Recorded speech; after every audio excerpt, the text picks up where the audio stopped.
Tá começando mais um Café de Artista. Eu sou o Lucas, eu tô aqui com o Luciano. Fala, Luciano. Fala, Lucas, tudo bem? Tudo. Antes de começar, eu só queria pedir pra você se inscrever, deixar o comentário, dar like, que é muito, muito importante pra gente. E se gosta do que tem visto até agora, por favor, manda pros amigos, compartilha. É nóis. E aí, Luciano, tudo bem? Tudo certo, Lucas. E vocês? Cara, tudo tranquilo, assim, muito trabalho. Tem sido muito trabalho ultimamente, mas tem indo bem as coisas. Bacana. Assim, tem funcionado. Tu achou o café pelo Instagram, Pelo né? Instagram. Pois, isso já é muito legal pra mim. Demais, demais. O trabalho de vocês está sendo bem bacana mesmo. Obrigado. Parabéns. Mas fala um pouco sobre ti pra quem não te conhece, até mesmo pra Então. conhecer. Claro. Então, eu sou cirurgião dentista de formação, né? Moro em Florianópolis desde 2009. Sou natural lá de Joaçaba, aqui do oeste do estado, meio oeste do estado. Além de atuar como cirurgião dentista, também sou professor da área, né?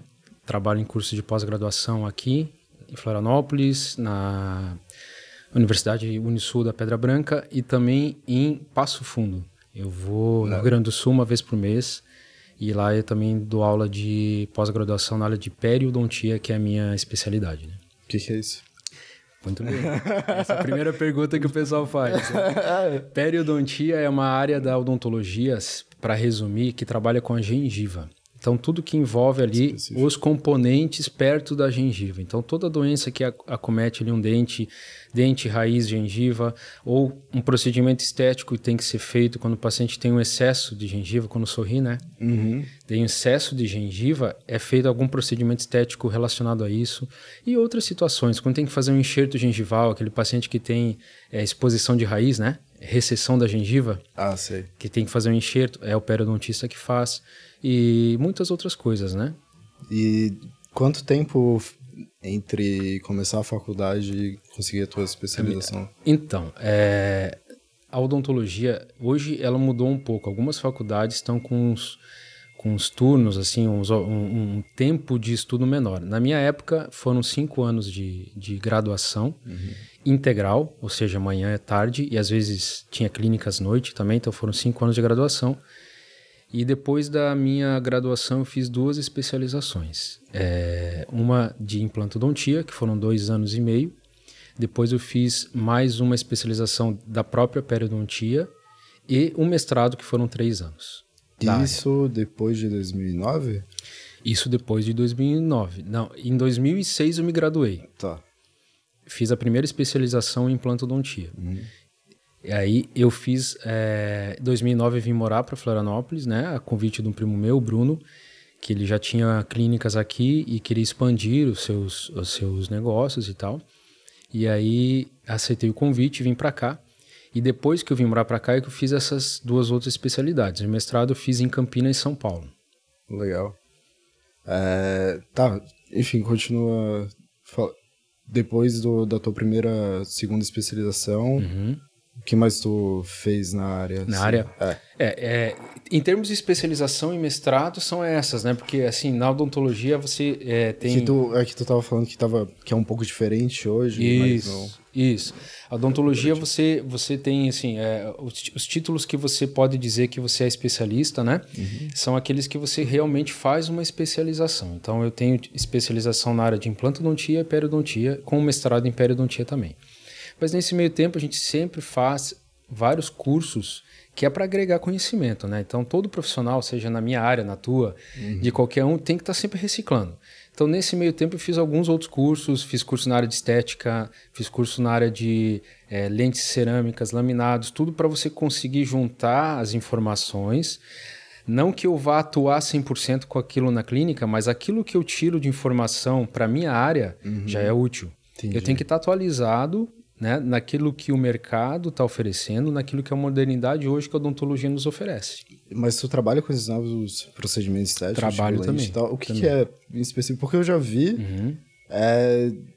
que umas pessoas optam por isso em vez de aparelho e tal, mas eu não faço a mínima ideia da diferença. Então, a lente de contato, Lucas, ela é um tratamento específico, né? Tem alguns pacientes optam entre os aparelhos a lente, mas são tratamentos que podem ser feitos, são específicos. Nem todo paciente que precisa de aparelho pode resolver com lente, entendeu? Não é e o paciente que escolhe. Isso é uma questão de análise e de diagnóstico do próprio profissional. Mas quando o paciente quer tratar com uma lente de contato, o que seria isso? Como o próprio nome já fala, são finas lentes, então são pequenas peças de porcelana que são colocadas na parte da frente do dente. E isso muitas vezes melhora o formato do dente, melhora o tamanho, melhora a posição, melhora a cor do dente. Então, isso traz realmente assim, um aspecto estético para a pessoa que faz bem melhorado. E qual é o efeito negativo de fazer com um profissional não tão qualificado? Porque eu já vi gente que teve problema também. Com certeza.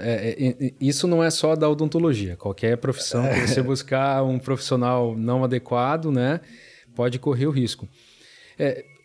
Como qualquer um procedimento odontológico, né, quando você procura um profissional que não tem a capacidade de oferecer aquilo que ele está propondo, pode ocorrer algumas falhas no processo, né? Pode ocorrer, às vezes, a indicação de um tratamento que não é específico para aquele paciente, pode ocorrer uma falha de aquele tratamento não dar certo, vir a fraturar as peças, ou ser um tratamento que foi sobreindicado, que a gente fala, ou seja, não era indicação do Lucas fazer isso, mas o profissional quis fazer por N motivos, ou para faturar, ou enfim, quis fazer, mas não era a tua indicação. Então, ocorre erros aí também, sabe? As pessoas estão indo muito atrás da área de ortodontia atrás de dinheiro. Na área de ortodontia atrás de dinheiro, se diz paciente ou profissional? Não, profissional. Profissional? Não, se formar para... eu vejo assim... grana. Sim, eu vejo que qualquer profissional, quando se forma... Quando a gente sai da faculdade, a primeira coisa que a gente coloca na cabeça, o que é? Pô, agora eu tenho que trabalhar, tem que faturar, né? Tem que fazer valer. E é lógico que existem profissionais que vêm para o mercado com essa ânsia de querer faturar logo, ou de querer, às vezes, fazer render o tratamento, e acabam praticando essas pequenas falhas que a gente acabou de falar. É claro que o ideal é o profissional que esteja enganjado nas duas situações. Ele tem noção do que ele está oferecendo, ele tem capacidade técnica para fazer isso, ou seja, ele buscou uma formação adequada, e principalmente não pode estar linkado somente com a questão financeira. Sim. Eu não posso nunca oferecer um tratamento para um paciente pensando só no que eu vou ganhar em troca no quesito financeiro. O financeiro faz parte do negócio, como em qualquer área. Eu estou oferecendo um trabalho, eu tenho um custo para fazer aquele trabalho, né? Então, eu tenho um custo de laboratório para executar, um custo operacional da minha clínica. De todo o tempo da minha formação. Sim, então, eu tenho que cobrar por isso, e é também o meu modo de sobreviver. Só que o que eu quero assim, deixar claro é que isso não pode ser o que dita o dia a dia do dentista ou de qualquer profissão, né? Ela tem que ter essa parte monetária para suprir todos os nossos gastos e tal, mas isso não pode ser o que seja divisor de águas e o que demanda entre decidir em fazer ou não um tratamento. Entendi. E tem bastante... Essa ideia vem muito propagada da faculdade, tu acha? Ou é mais simplesmente da nossa criação em valorizar tanto o diploma, o certificado, e achar que é isso que te traz o dinheiro, o sucesso, sendo que não é. É só parte e precisa de muito trabalho em si. Não, precisa. Realmente precisa de muito trabalho. Porque não é só se formar, né? Não é só se formar. Eu venho de uma geração, né, de formação, eu e outros colegas, nós estamos assim na metade de um caminho em que quando a gente se formou, por exemplo, não existia mídia social como tem hoje. Então eu tenho colegas que formaram antes de nós, ou os nossos professores que formaram numa era, a gente brinca, eles eram totalmente analógicos. Eu entrei numa era que estava passando do analógico para o digital, e hoje a gente está numa era 100% digital. Então eu vejo que quando eu me formei, eu tinha ensinamentos, eu tinha fundamentos na área que hoje são diferentes. Teve muito paradigma que foi quebrado por causa da revolução digital? Foi. Transformação digital. Com certeza. E aí a gente vê hoje, por exemplo, como a gente falou no começo, eu cheguei através de vocês do Instagram, né? Vocês também olharam a minha rede social e a gente usa a rede social para isso e os pacientes também usam para procurar isso. Então, muitos profissionais acabam sendo visados e procurados ou acabam divulgando seu trabalho da forma certa, muitas vezes, às vezes da forma meio equivocada, como a gente fala, mas acaba usando a rede social para isso. Então, o mundo hoje está muito digital. É uma área que a odontologia também está abraçando. O digital está sendo muito importante, então, para... É só conseguir cliente ou network também de, sei lá, compartilhar técnica, talvez? Eu não sei como funciona. Com certeza as duas áreas, né? Eu, por exemplo, como eu sou cirurgião dentista que atendo em clínica e também sou professor, a gente acaba usando a rede social para as duas situações. Então eu tenho que, às vezes, tentar usar uma linguagem que o meu paciente vai entender o que eu estou falando e vou divulgar alguma coisa que eu quero que ele entenda o que é o procedimento. E, ao mesmo tempo, eu tenho algumas situações que eu tenho que usar uma linguagem que é para o meu aluno ou o meu colega entender. Mas essa linha está se estreitando um pouco cada vez mais, cada vez mais, sim. É um caminho sem volta, como a gente falou antes. A era digital é um caminho sem volta. Um exemplo assim que dentro da odontologia, agora não falando da parte só de rede social, mas dentro da odontologia hoje, a gente vive um caminho sem volta também por conta da era digital. Até pouco tempo atrás, quando eu me formei, por exemplo, e comecei a trabalhar em consultório, não se falava em nada digital dentro da odontologia, dentro do consultório, dentro da prática diária. Por exemplo, para se fazer uma lente de contato, que a gente conversou, fazer qualquer trabalho de laboratório, a gente tinha que fazer moldes. Já deve ter feito algum molde, né? A gente faz ainda algumas situações. Só que essa situação de molde, hoje em dia, está sendo substituído para escaneamento intraoral. Então eu tinha antes uma era que a gente fala que é analógica, que eu trabalhava 100% com moldes, né? Modelo de gesso, laboratório. E hoje eu posso fazer um escaneamento no paciente, aqui, na hora. E esse trabalho, esse escaneamento que eu fiz, através do software, já chega para um profissional, por exemplo, que quer trabalhar lá no Japão. Olha a diferença. Antes eu fazia um molde que eu tinha que mandar por avião, por ônibus ou... Tu encurta muito a cadeia dos passos até chegar ao produto, também acaba encurtando, deixando mais barato, mais rápido, mais eficiente. Isso. E dá mais acesso também para as pessoas, né? Com certeza, com certeza. E esse é um mundo que não dá para a gente virar as costas para ele. A gente sempre fala, Luciano, você faz 100% já dos seus casos assim? Infelizmente ainda não. Por quê? Dentro do meu consultório ainda eu não tenho um scanner intraoral. Quando eu quero trabalhar com esse sistema, a gente tem clínicas especializadas que a gente encaminha o paciente para isso. Quanto custa um equipamento desse? Depende muito do modelo e tudo mais, mas hoje está na faixa de uns 200, 300 mil reais. É um investimento caro. É investimento alto, E tem mais altos ainda, né? Tem valores maiores ainda. Mas é um caminho que a gente fala que não tem volta. Então, o dentista daqui para frente, ou ele começa a caminhar para entrar nesse mundo e se adaptar a ele, ou ele vai ficar para trás. Né? É um caminho sem volta. Como tudo na vida tecnológica, né?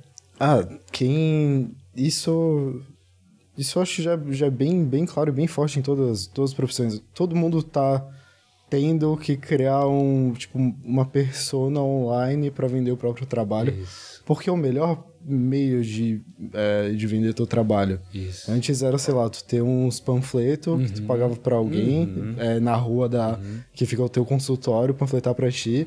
Mas pela rede social tu atinge muito mais pessoas simplesmente ter teu perfil lá. Justamente. Então não faz nenhum sentido ficar fora disso. Isso né? mesmo. E o que te levou a querer trabalhar com pessoas?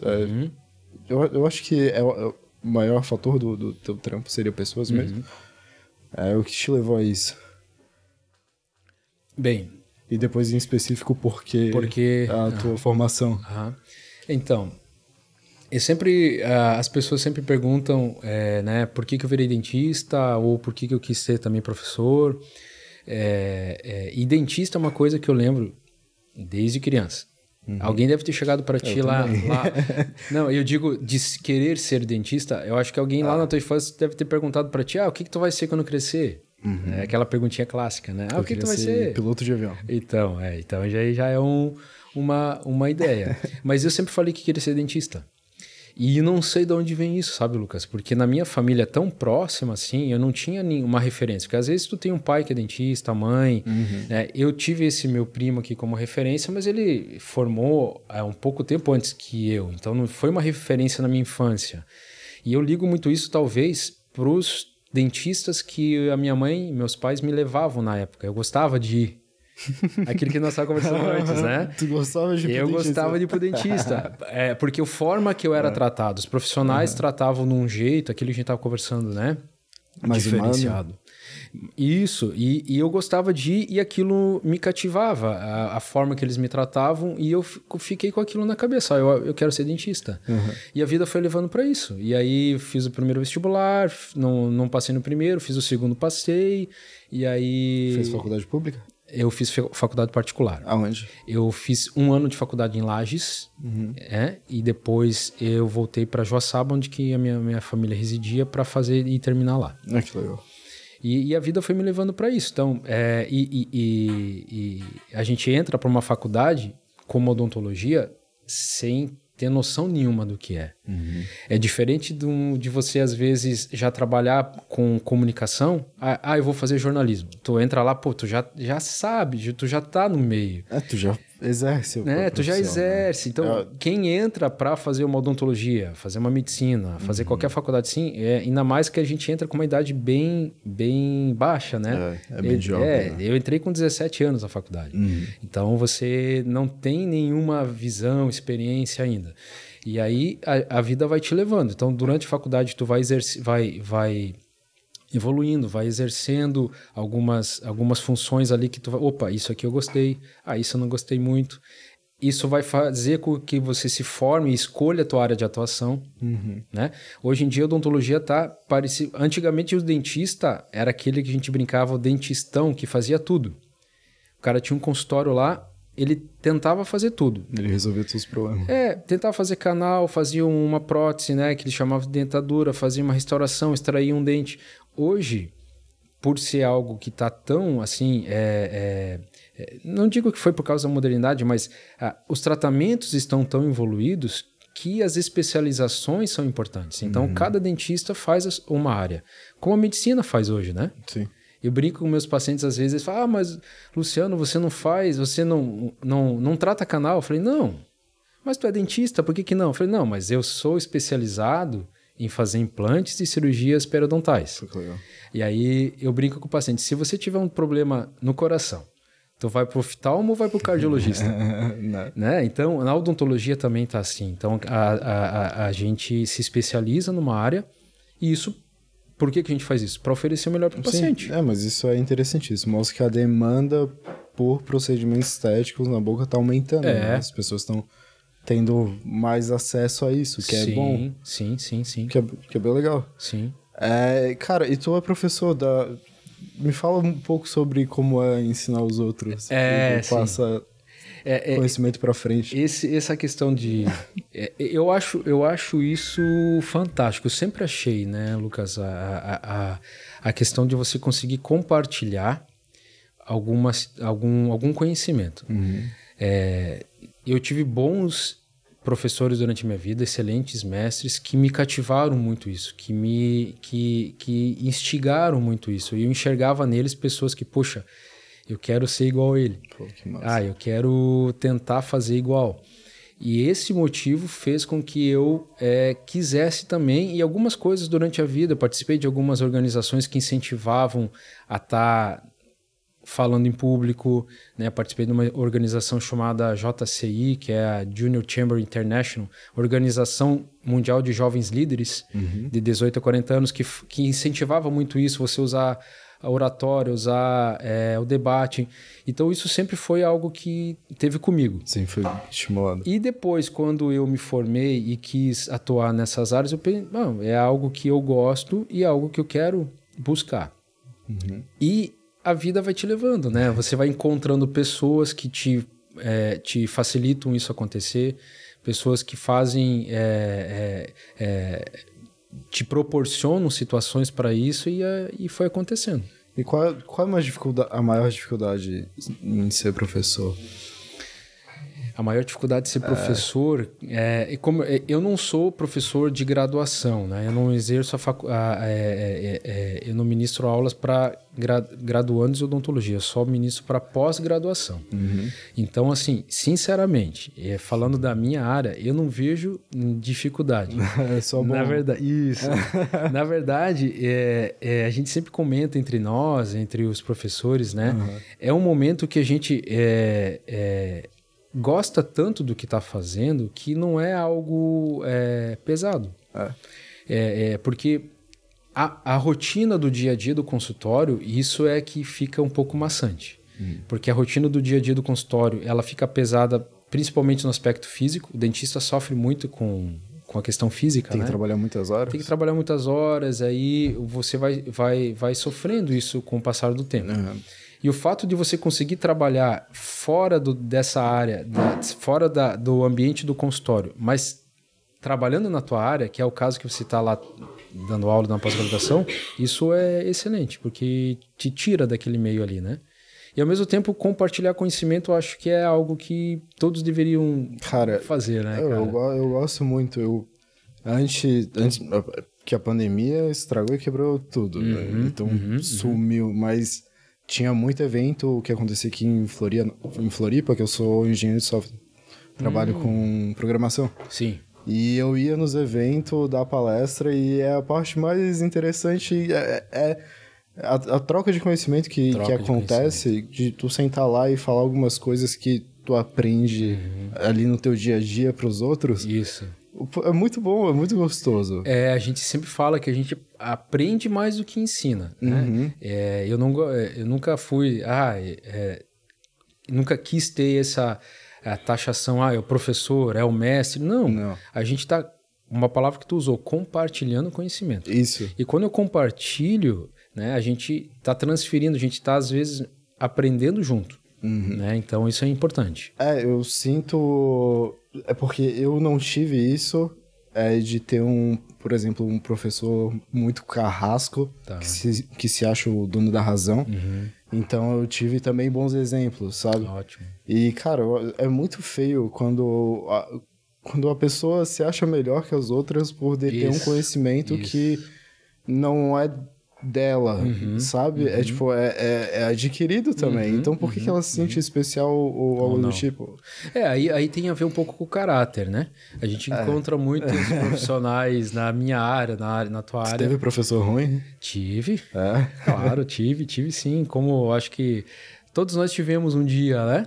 Mas eu falei que ao mesmo tempo que eu tive esses professores talvez um pouco não preparados, tive outros muito bem preparados, que foram os que me inspiraram, né, a chegar a ter essa vontade também. Eu tive professores que realmente me incentivaram a fazer o que é certo e não se conformar pela maioria assim mesmo. Justamente. Sabe? Tipo, de procurar, tipo, tu realmente quer trabalhar? Então tá, então vai lá e trabalha desse jeito aqui, entendeu? Tu gosta de viajar? Eu vi no teu Instagram umas fotos de uso. Gosto, cara. Pra onde tu já foi? Gosto de viajar pra caramba. Cara, eu já viajei pra alguns lugares aqui no Brasil, mas, assim, no Instagram talvez tenha algumas fotos mais... um lugar uma viagem que eu fiz foi bem interessante em 2013, se eu não me engano. Fui eu e um grande amigo meu, o Matheus. A gente fez uma trip pela Europa, né? Que massa. Mochilão nas costas. Aí a gente escolheu ali os locais que a gente queria conhecer e nós saímos do Brasil dentro da trip que a gente ia fazer, com 3 locais fixos que já tinham reserva. E a gente ficou 20 dias. Os outros era tudo decidindo no dia. Que da hora. E escolhendo ali, na época a gente usava o Booking, né? Então a gente foi a viagem bem interessante que a gente fez. Conhecemos Inglaterra, conhecemos França, aí andamos de carro pela Itália, depois fomos para Amsterdã e aí fizemos uma trip lá conhecendo essa área da Europa, né? Em 2000, isso foi 2013. Em 2002, 2003,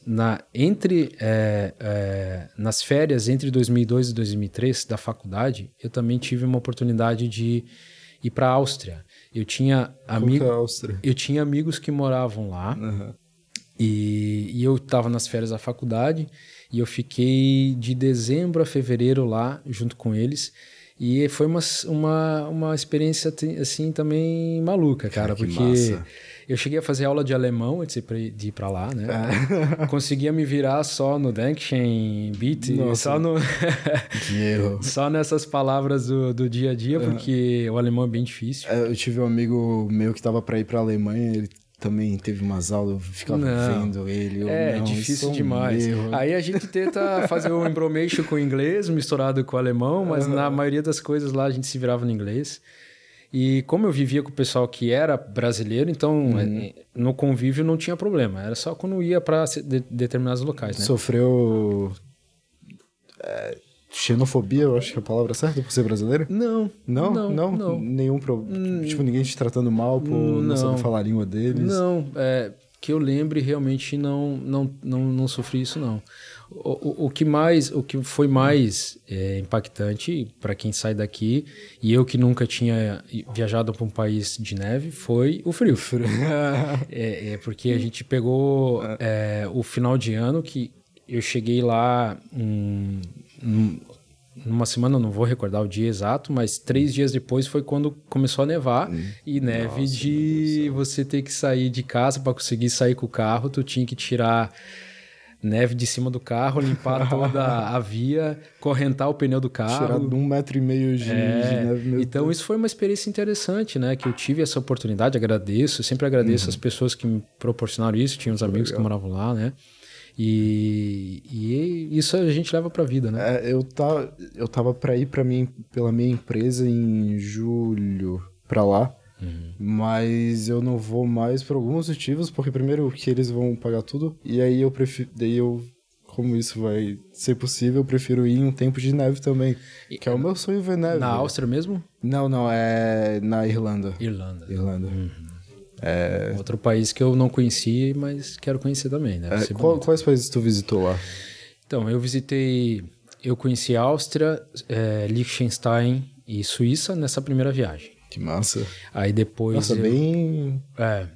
Liechtenstein é um país do tamanho de... do tamanho do bairro da Trindade, eu acho. É um país minúsculo que tem ali no meio, né? Só para lavar dinheiro. Isso lá em 2002, 2003, né? E depois, nessa viagem de 2013, foi então Inglaterra, França, Itália, fizemos só a escala em Portugal e depois Holanda, que a gente finalizou a viagem lá em Amsterdã. Qual país te chamou mais atenção? Foi o que me chamou mais atenção Cara, eu sempre fui um cara apaixonado pelas coisas inglesas, né? Por isso que a viagem iniciou lá. Inglaterra, pra mim, todo o pessoal, quando eu falo, o pessoal fala assim, pá, mas é aquele país cinza, o pessoal que fala estranho. Eu falei, cara, mas é um ambiente que eu gostei, sabe? E pela educação das pessoas, sabe? Porque realmente, quando a gente fala, parece um lorde londrino, é porque realmente as pessoas lá têm essa educação, o jeito de tratar as pessoas, entendeu? Diferenciado. Eles parecem ter uma preocupação um pouco até excessiva, né? Eu sinto, porque eu trabalho com gente da Europa, então tem um da minha equipe, tem 2 da minha equipe que são de Londres. E também é a mesma coisa, assim, acontece algo e é sempre, tipo, não é só bom dia, como você vai, está tudo bem, eu vou, sou ótimo, e é muito legal, é outra coisa, que é mais, sei lá, que a gente meio que já assume o estado da outra pessoa. Eles têm essa preocupação mesmo, e tem todas aquelas questões também, né, os pubs lá, é interessante demais, né, cara? Então, assim, a gente ficou na Inglaterra num hostel, né? A gente ficava em hostel, a gente não tava ficando em hotel, assim, tinha alguns hotéis que a gente conseguia ficar, mas no hostel que a gente ficou, que, cara, pessoas do mundo inteiro, assim como eu e o Matheus, né? Cada andar tu chegava, tu escutava 20 línguas, tu ia tomar o café da manhã, tu escutava 20 línguas ali falando. Massa. E no térreo desse hostel, cara, tinha, pra tu ter ideia, sabe aquelas cabines dos ônibus ingleses lá?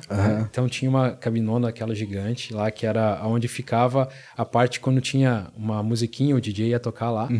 E tinha um pub ali junto, cara. Então, assim, no café da manhã não, porque daí era o café da manhã. Caralho, mas a partir do meio-dia até a hora da galera dormir, é um pub, cara, rolando ali. Aquelas torneirinhas de cerveja lá. Dependendo do teu horário, tu acorda e vai dormir com um bar aberto. E isso, cara, é incrível, porque qualquer cantinho que tu passa lá tem um pub. É pub, e por isso que... Eles bebem muita cerveja, né? Cerveja e batata, o prato de lá. O fish and chips, que é o peixe com a batata, que é o principal dele. Mas no frio mesmo, eles não devem conseguir muito mais que isso, né? O clima lá é terrível. A gente foi numa época que tava na... se eu não me engano, era primavera. Ia iniciar o verão. Então tava num ambiente bom, assim, de viajar. Porque se tu vai também...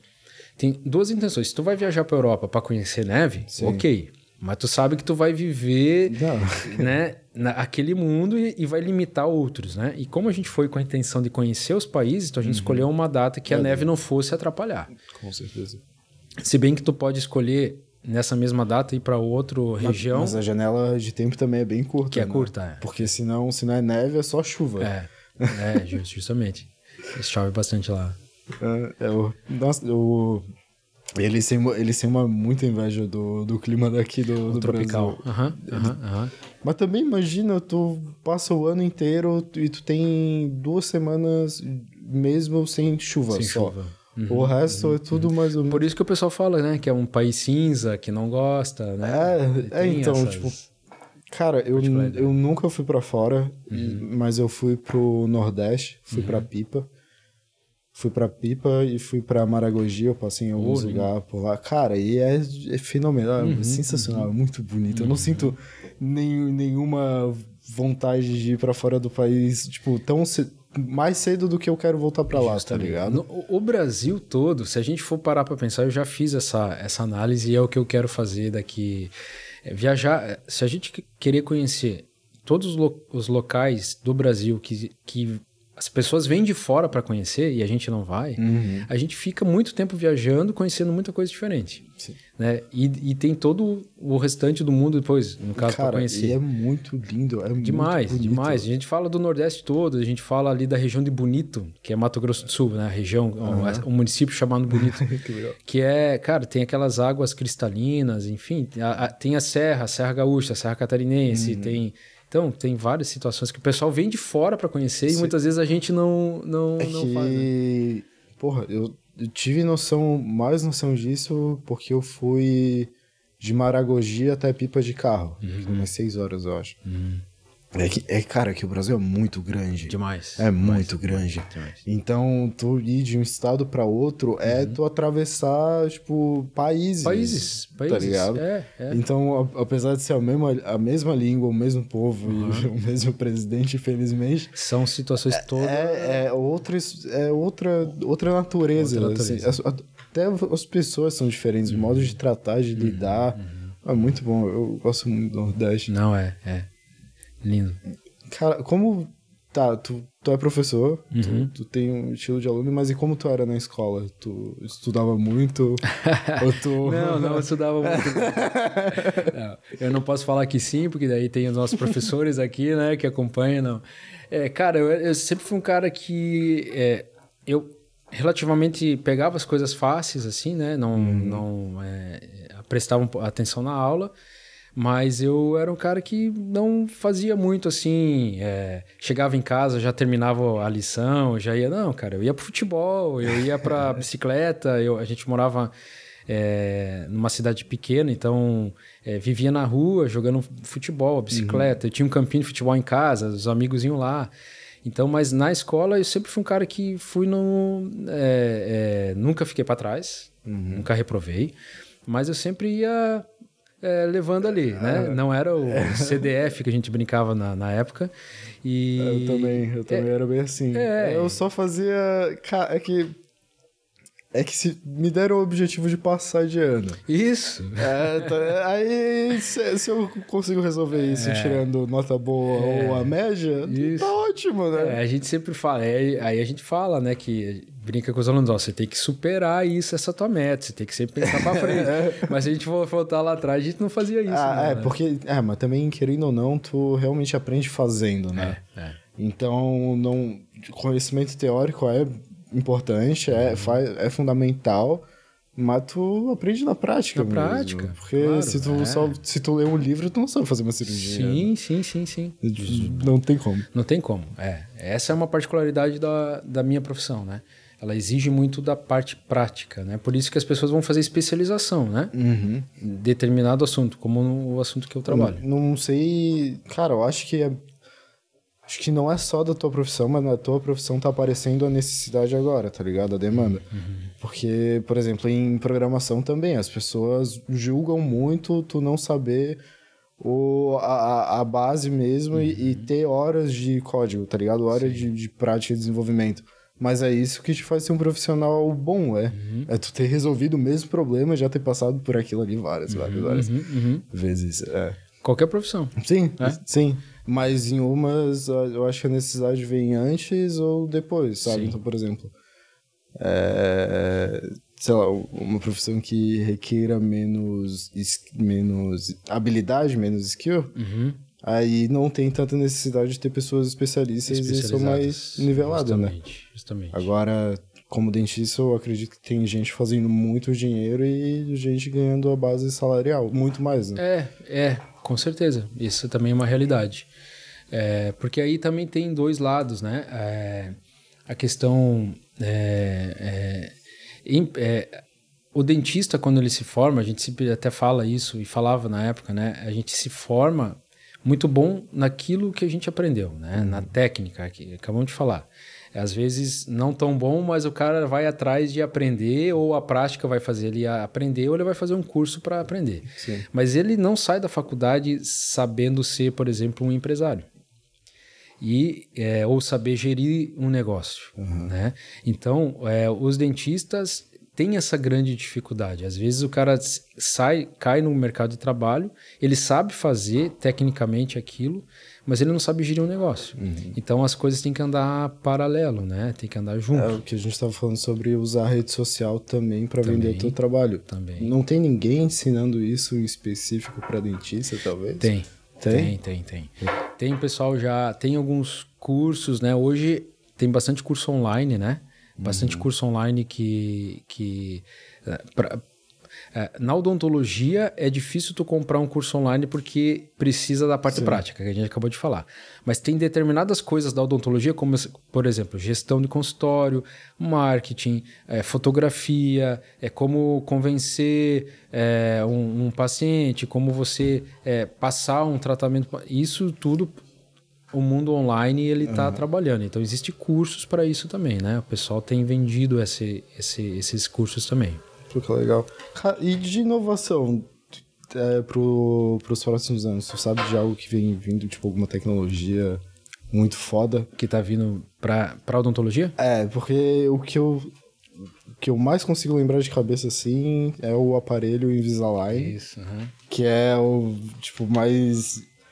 Que não faz muito sentido na minha cabeça, porque o que eu tenho... A minha visão que eu tenho de aparelho... é aquele que vai por fora, tá ligado? Aquele grande velho. Sim.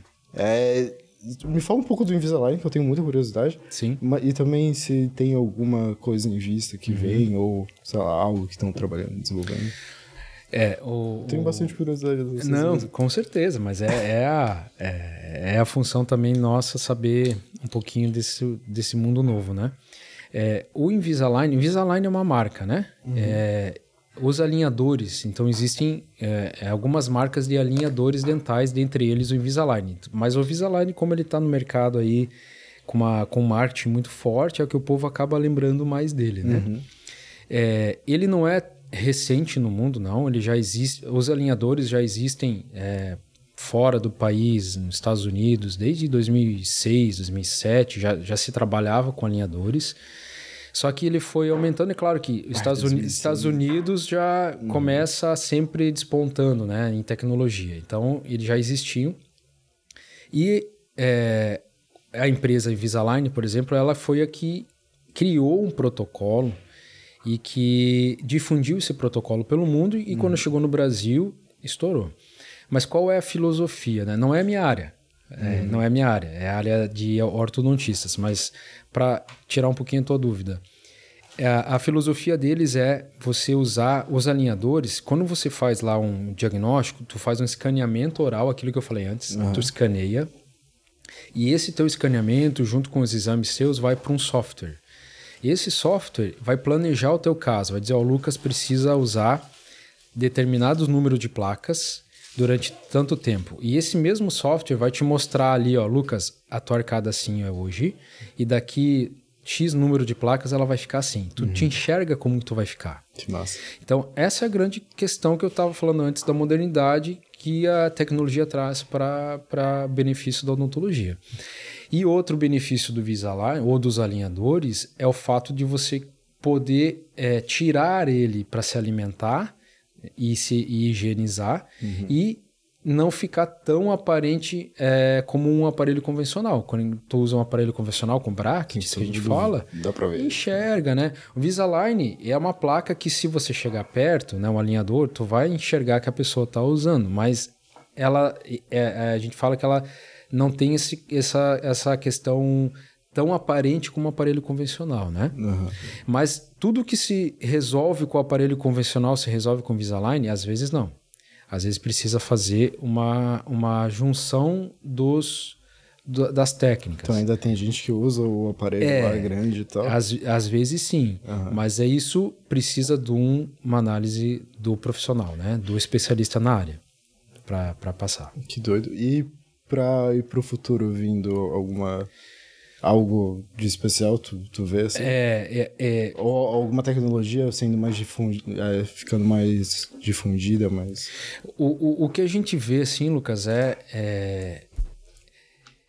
coisas novas que vão desbancar o modo de que a gente vê hoje. Eu não vejo nada tão, assim, revolucionário. Não vejo.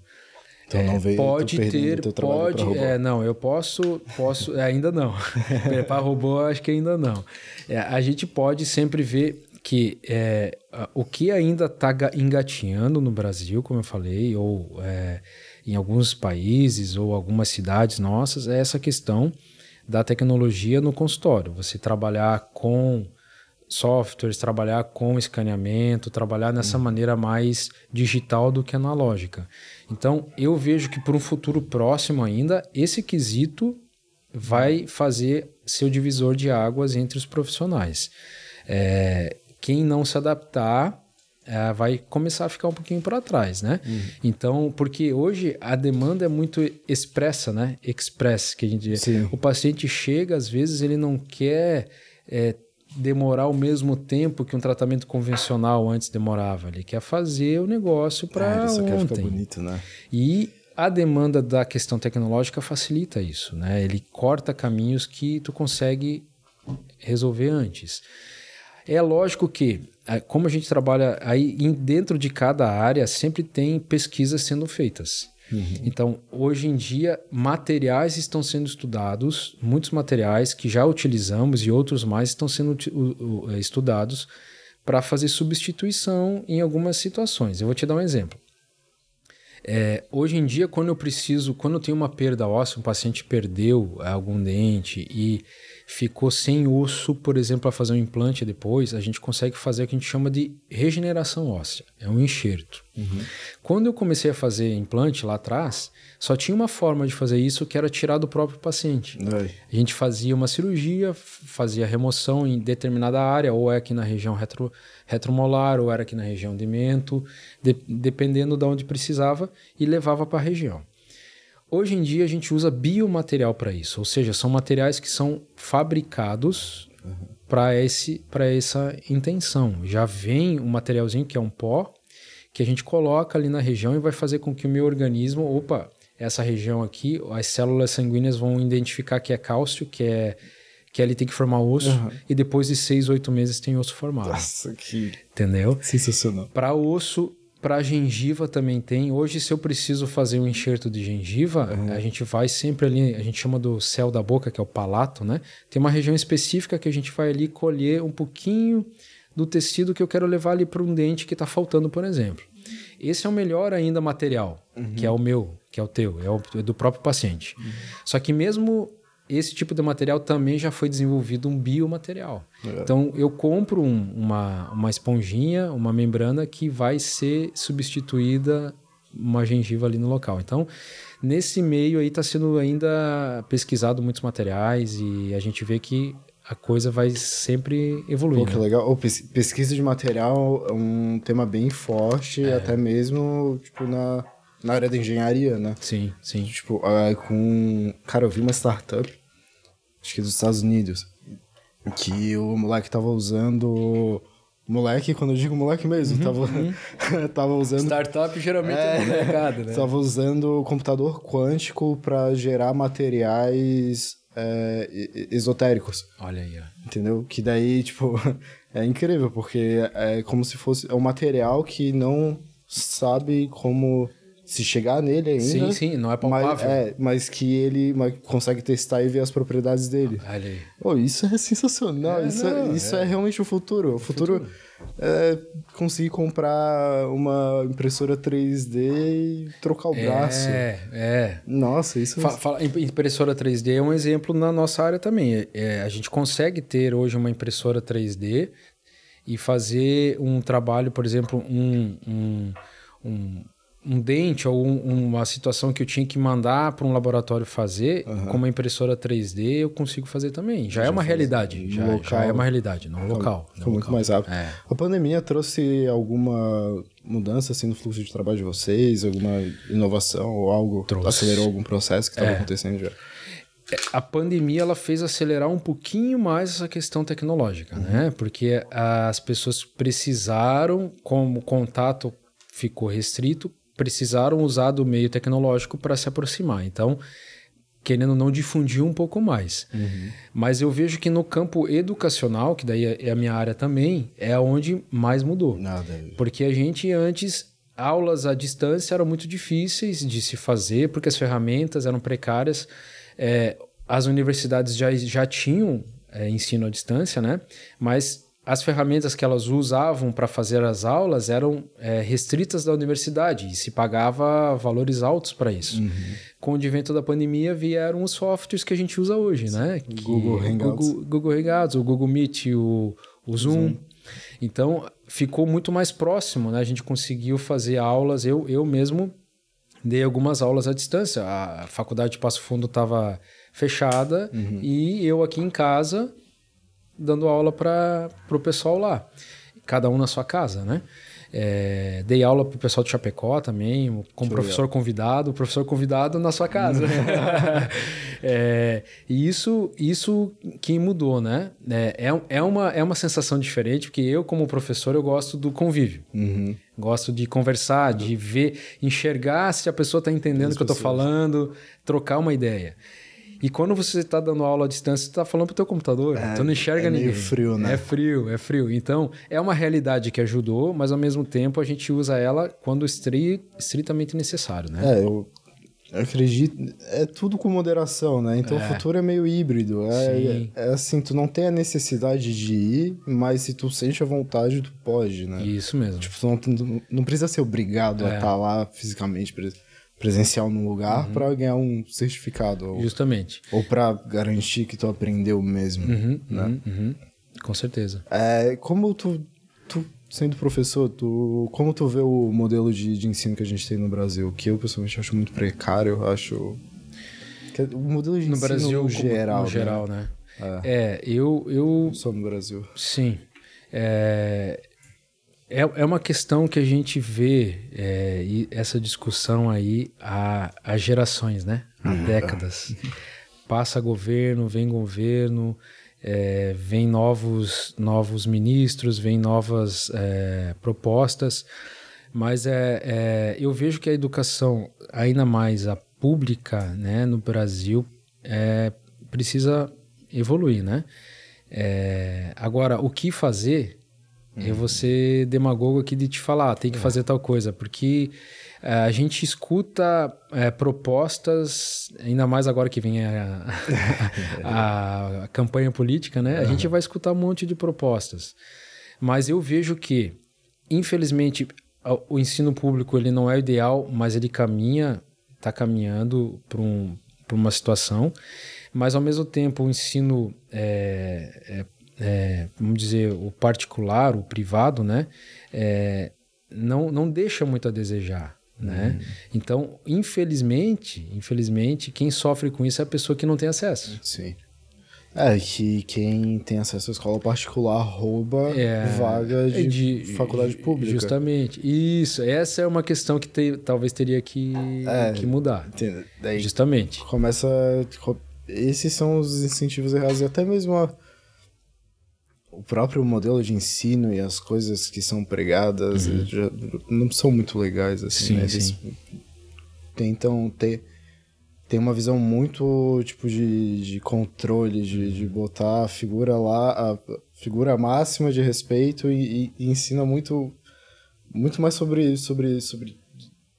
ter respeito a alguém e ficar na conformidade, não pensar fora da tua situação, nem te dar uma outra visão de mundo, que aquilo ali não é a tua realidade, que tu consegue, sabe, sair dali e ter mais coisas. Aí é uma discussão que realmente vai longe. Não, sim, né? Com certeza. E vai ter sempre opiniões divergentes, convergentes, é uma situação... Tipo, por exemplo, de ter um professor que não só incentive tu a aprender a matéria, mas que também entenda que o mercado pede que tu saiba se vender e também incentive isso, entende? Porque o modelo de ensino não permite. Porque é fechado. E aí vem um professor, às vezes, com essa mentalidade e não consegue difundir. É cortado. Eu concordo contigo. Entendeu? Eu acho que é mais isso. Eu acho que é mais sobre abrir espaço e dar liberdade para as pessoas verem o que acontece lá fora e aplicar também, e não necessariamente sobre mudar tudo, reestruturar.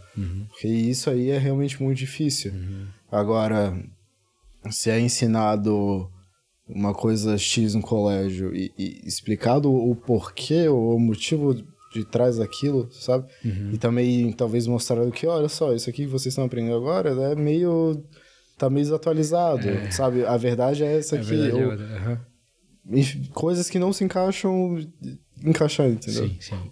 Eu acho que falta um pouco disso. Cara, me dá um conselho pra alguém que tem 18, 19 anos, tá começando a vida adulta agora, entrando na faculdade talvez, ou procurando o que fazer. É difícil, né? É difícil. Justamente porque a gente vive uma era, né, como a gente já conversou, de gerações bem diferentes, né? Eu venho de uma geração, transição para outra, e hoje a geração que está vindo aqui da adolescência, que eu acho que nem sei se é a Z, a Y, não sei. Eu não sei qual é, mas é uma geração, cara, que eles nasceram com isso aqui na mão. E isso aqui chegou na minha mão, eu já tinha, não sei, nem lembro a idade que eu tinha, mas essas gerações já nasceram com a tecnologia com ela, então é diferente. Mas ao mesmo tempo o que a gente pode falar é que, embora o mundo seja muito virtual, né, mundo muito dinâmico, as redes sociais levam para esse lado de que as aparências importam, o número de seguidor importa, tudo é para esse lado. A gente nunca pode esquecer do essencial da vida, né? Aquilo que tu vai buscar como profissão, como vocação, tem que ser muito mais por esse lado racional e coração do que só o lado do que a mídia vende, do que a rede social está querendo que você seja, né? Eu acho que o conselho maior que a gente pode dar é isso. É lógico que seguir sempre um pouco aquilo, cada família, cada um tem já o seu próprio pai e mãe que dá o seu direcionamento, né? Mas que isso também seja algo que a pessoa possa entender e escolher como aquilo que ela quer fazer, né? Os princípios de cada um, eu sempre falei, os princípios são imutáveis, né? Você ser honesto, você ser companheiro, isso não muda. Agora, o restante tu pode entender e praticar aquilo que você acha melhor na tua vida, né? Você escolher aquela área que você quer trabalhar e praticando os teus princípios. Sendo honesto, sendo fiel àquilo que você faz, eu acho que o resto é a tendência a dar certo. Seja você mesmo e trabalhe. Isso. Põe esforço, trabalho que... Com certeza. Que vira, né? E nem tudo, né, Lucas, pode ser eterno. Nem toda profissão pode ser. Hoje eu sou dentista. Hoje eu sou professor. Eu estou professor, eu estou dentista. Luciano, você vai ser dentista a vida toda? Não sei. Talvez não. Aquilo que a gente falou. Ser dentista exige muito, por exemplo, da parte física, né? Então, todo dentista que tu conversar, às vezes o cara fala, eu quero um dia fazer tal coisa, eu quero... Então, uma situação que a gente... Uma frase, inclusive, que eu escutei esses tempos atrás, nem sei qual é o autor, mas ela é interessante e eu levo isso, né? Que às vezes a gente tem que fazer certas coisas por um determinado tempo para depois poder fazer outras. Então, a frase dizia assim, faça o que tem que fazer até que você possa fazer o que você quer fazer. Eu quero um dia, vamos supor, eu quero viver de renda. Mas como é que tu vai chegar um dia a viver de renda? Você tem que fazer algumas coisas que precisam ser feitas para um dia você poder viver de renda. Porque da noite pro dia tu não vive de renda. Sim. Só se tu ganhar na Mega Sena, né? Mas as coisas tem que caminhar mais ou menos por aí. Não ter medo de mudança, né? Não ter medo de mudança. E de falhar também, porque quando tenta fazer algo diferente, tem a parte de dar errado. A chance existe, sim, com certeza. Eu acho que fica cada vez mais, talvez, difícil, sabe? Porque aí tu já tem um comparativo alto. Sabe? Tipo, eu quero chegar nisso aqui relativo aonde eu já tô também, não menos que isso, né? Isso, Tipo, tu sair de um status, de um estado maior para um menor, dói, machuca a pessoa. Eu já conheci. Tu saber trabalhar com isso é importante. Com certeza. Eu já conheci pessoas que fizeram essa mudança de vida, realmente diminuindo até o estilo de vida, mas por uma questão pessoal. E isso entra muito daí no mérito espiritual, né? Pessoas que viviam no dia a dia, por exemplo, de São Paulo, naquele hard work lá, workaholic, né? Trabalhando, tá? E exemplos de pessoas que eu conheci aqui em Florianópolis, que realmente viviam dessa vida, decidiram vir morar em Florianópolis para diminuir esse ritmo de vida, trabalhando num cafezinho, compraram um cafezinho, quiseram diminuir mais ainda, foram morar na praia para fazer instrução de yoga. Então veja de onde que a pessoa saiu e para onde foi. Por quê? Porque ele viu que aquilo fazia sentido para a vida dele. Sim. Ele saiu de uma vida que ele tinha em São Paulo, às vezes com um salário bom, para ganhar bem menos aqui, mas que faz sentido para a vida dele. Então eu acho que o essencial é fazer aquilo que faz sentido para a tua vida. E é o que... E ter noção que também talvez isso mude, né? Sim. Tipo, talvez o que faça sentido agora não seja o que faça depois. Inclusive isso é bom, porque nem sempre o que faz sentido é o mais lógico no teu ponto de vista, sabe? Tipo, às vezes tu pode parar pra pensar, mas por que eu vou perder tempo com isso agora? Se eu não poderia fazer isso? Ou por que eu tô seguindo esse caminho, né? E, cara, às vezes confiar muito nesse instinto interno que eu acho que todo mundo tem e continuar indo em frente é o mais importante, porque às vezes tu não vai chegar, às vezes tu não vai parar onde tu quer, mas tu vai parar no melhor lugar possível pra ti, se tu continuar fazendo, entendeu? Move on, sempre em frente. O importante é sempre estar melhor que ontem. Sim, é isso aí, né? Isso aí, melhor que ontem. Cara, muito obrigado por ter participado. Eu que agradeço. Quer deixar algum recado, falar alguma coisa assim pra galera? Não, eu quero agradecer, cara. Agradecer realmente vocês aí pela oportunidade, um bate-papo bem bacana. Parabenizar vocês pelo trabalho. Tenho certeza que vai ser um trabalho que vai só aumentar, né? Espero que sim. Vai, não tenho dúvida. E os recados todos a gente já meio que na conversa a gente passou, né? E eu estou sempre à disposição. Que a gente sempre fala, a gente não tem nenhum conhecimento a mais do que outras pessoas. A ideia é sempre só trocar experiências. Isso é exatamente esse o ponto desse podcast, porque pode parecer, sei lá, eu falo com muito advogado, pode parecer que é de advogado. Eu comecei falando com um amigo meu que é engenheiro, então, assim, tipo, parece temático, mas não é. É realmente sobre as pessoas, sobre as experiências que elas trazem pra conversa, que é o que eu tô buscando, assim, com esse podcast mesmo. Então, muito, muito obrigado por ter participado aqui, compartilhado. Eu agradeço. É nóis. Muito obrigado. Valeu.